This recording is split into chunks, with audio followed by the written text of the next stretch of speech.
Bismillahirrahmanirrahim. Assalamualaikum warahmatullahi wabarakatuh. Halo teman-teman, perkenalkan nama saya Dewi Sukmawati. Di sini saya akan menjelaskan tentang sebuah kisah teladan dari sahabat yang hidup di zaman Rasulullah SAW. Sahabat itu bernama Uwais Al-Qarni.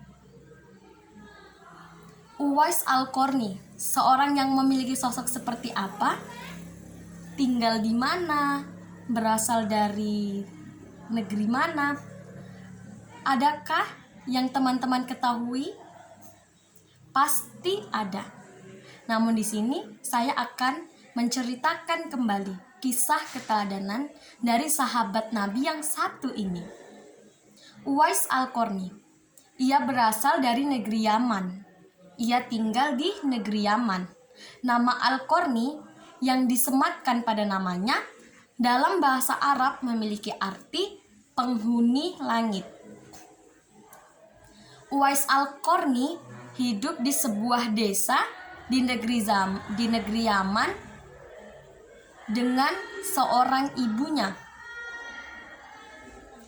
Ibunya Uwais sudah buta dan lumpuh. Uwais pun memiliki penyakit sopak. Apakah penyakit sopak itu? Ya, penyakit sopak adalah penyakit bercak-bercak putih di seluruh tubuh Uwais. Dan itu sejak ia kecil telah ada. Uwais hidup dalam keterbatasan ekonomi. Uwais hidup dalam kemiskinan, dalam kekurangan. Namun Uwais dan ibunya selalu bersyukur kepada Allah Subhanahu wa Ta'ala. Sekalipun ia kekurangan, tapi ia tidak pernah merasa kekurangan dalam hatinya. Ia selalu bersyukur dan bersyukur.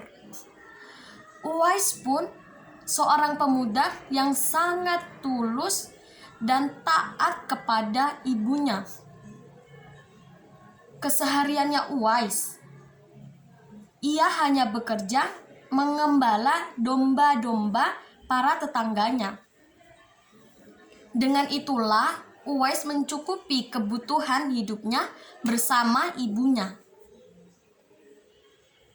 Lalu ia bekerja keras setiap hari, pagi, siang, sore. Namun ia tidak pernah meninggalkan sholat 5 waktu. Begitu taatnya Uwais kepada Allah Subhanahu wa Ta'ala. Subhanallah. Begitu taatnya Uwais, meskipun ia bekerja, meskipun ia mengembala domba-domba, ia tak pernah meninggalkan 5 waktu sedikit pun, sedetik pun. Hingga ketulusan hatinya Uwais dan ketaatannya ini pada ibunya menghantarkan cerita pada suatu hari. Di saat ibu Uwais memanggil Uwais, "Wahai anakku, kemarilah nak. Ada yang ingin ibu sampaikan kepadamu." Uwais pun menjawab, "Iya ibu." Uwais bersimpuh di hadapan ibunya. Lalu ia berkata, "Wahai ibuku, apa yang ingin engkau katakan kepadaku?" Ibunya Uwais pun menjawab, "Nak, ibu takut ketika ajal datang menjemput ibu. Sedangkan ibu memiliki satu keinginan yang ingin sekali engkau mewujudkan."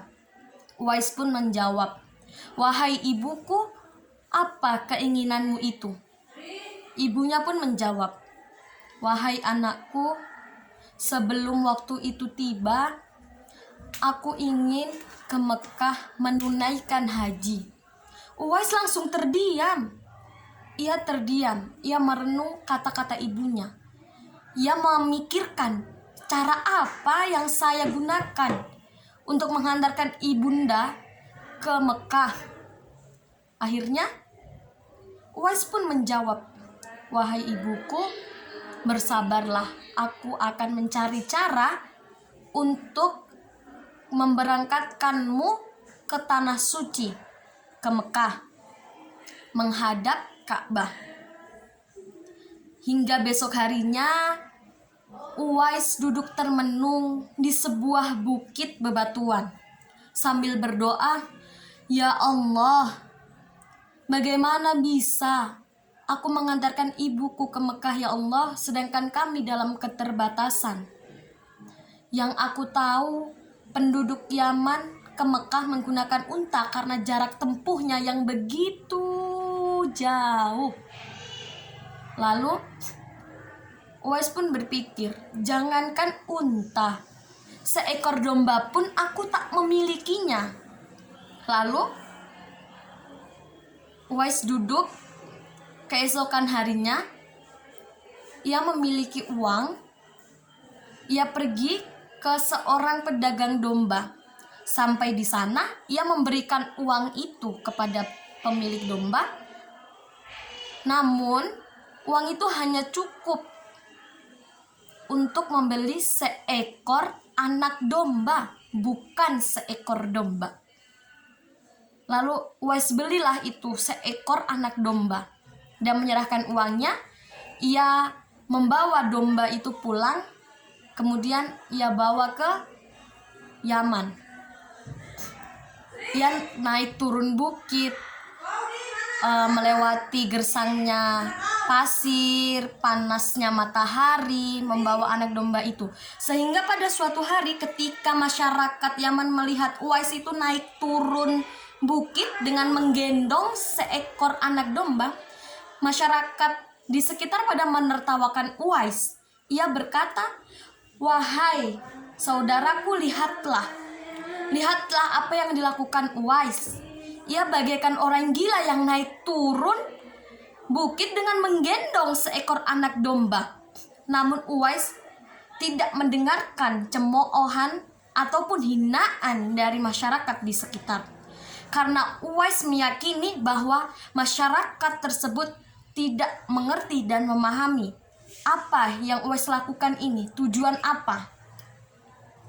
Nah, 8 tahun berlalu. Akhirnya domba yang tadi yang digendong Uwais itu kecil, masih anakan, sekini beratnya itu mencapai 100 kg. Bayangkan teman-teman, kita memikul 10 kilo beras di pundak saja berat, apalagi 100 kilogram anak domba yang tadinya anak domba sekarang sudah menjadi domba dewasa. Nah, sekarang teman-teman memahami kan tujuan Uwais tadi naik turun bukit, panas terik matahari, panasnya pasir, gersangnya daerah Yaman. Ternyata itu membuat badan Uwais menjadi kekar, membuat badan Uwais semakin kuat. Sehingga 100 kilo yang ia pikul itu sudah tidak terasa lagi meskipun disengat matahari yang begitu panas. Jadi Uwais dapat menggendong ibunya dari Yaman ke Mekah, padahal jarak Yaman ke Mekah begitu jauh. Namun Uwais tidak terasa. Ya jalan sampailah di Mekah, di hadapan Ka'bah dengan mengucap Alhamdulillahirabbil alamin. Wahai ibuku, akhirnya kuwujudkan permintaanmu. Kita bisa sampai ke tanah suci ini. Lalu ibu dan Uwais menghadap ke Ka'bah dan berdoa. Uwais berdoa, "Ya Allah, ampunilah dosa-dosa ibuku dan masukkanlah ibuku di surgamu." Ibu Uwais pun menyahut, "Wahai anakku, bagaimana dengan dosa-dosamu?"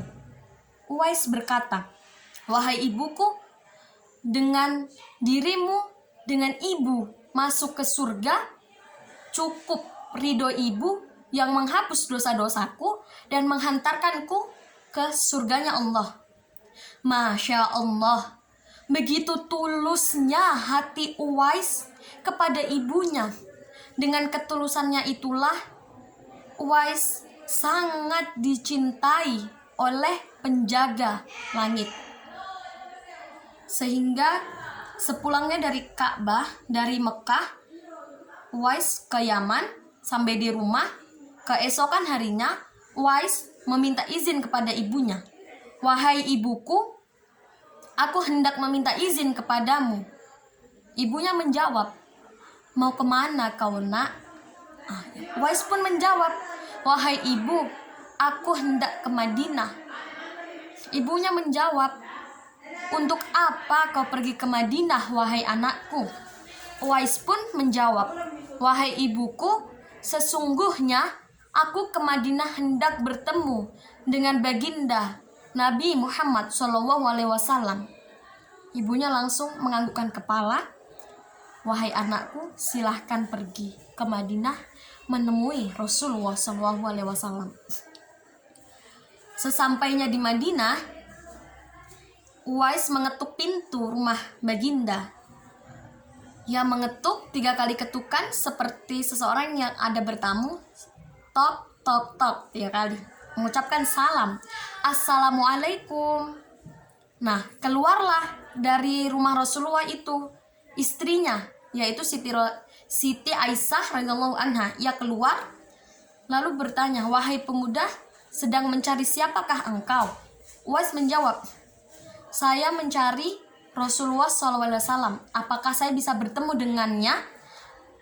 Siti Aisyah langsung menjawab, "Wahai pemuda, sesungguhnya Rasulullah SAW sedang berperang dan aku pun tidak tahu kapan ia akan pulang.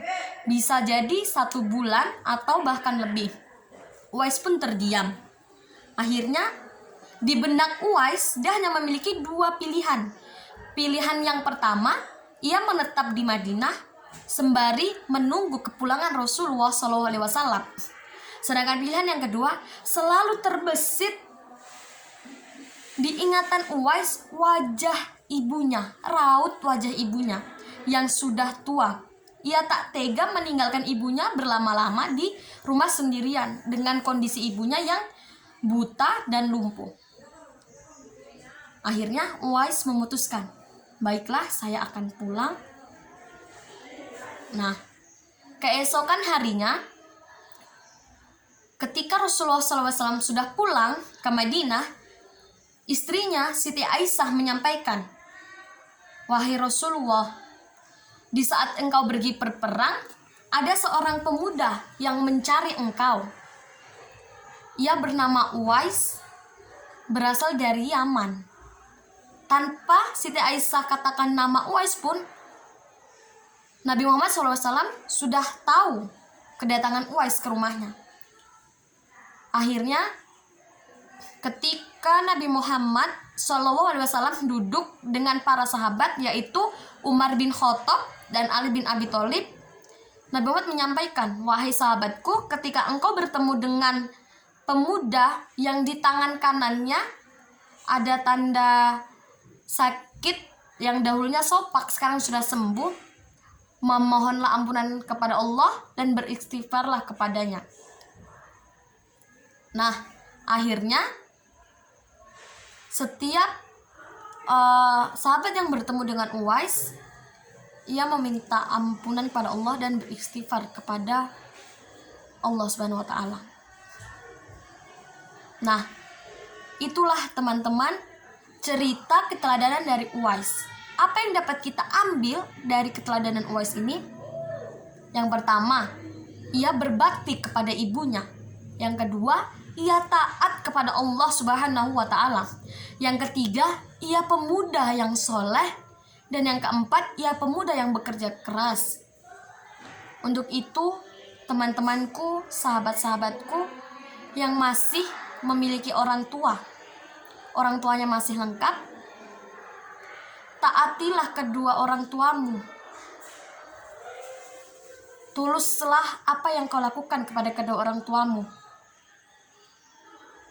Janganlah engkau membangkang, apalagi durhaka kepada kedua orang tuamu.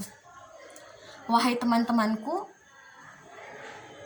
bila orang tua teman-teman sudah tidak ada, teman-teman harus mendoakan kedua orang tua teman-teman di setiap waktu sehabis sholat. Selagi kita muda, marilah kita bekerja keras. Dan kita harus taat kepada Allah tanpa meninggalkan kewajibannya.